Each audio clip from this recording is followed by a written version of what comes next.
The 5 phases of ethical hacking are as follows. Reconnaissance. In this phase, the ethical hacker collects information about the target system or network. This includes gathering information such as IP addresses, network topology, system architecture, and operating systems in use. The goal is to identify potential vulnerabilities that can be exploited later in the process. Scanning. In this phase, the ethical hacker uses various tools and techniques to identify vulnerabilities in the target system. This includes port scanning, vulnerability scanning, and banner grabbing. The goal is to identify weaknesses in the system that can be exploited in the next phase. Gaining access. In this phase, the ethical hacker attempts to gain access to the target system or network.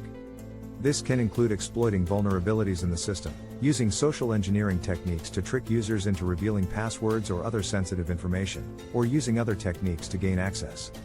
Maintaining access. Once the ethical hacker has gained access to the target system, they work to maintain that access.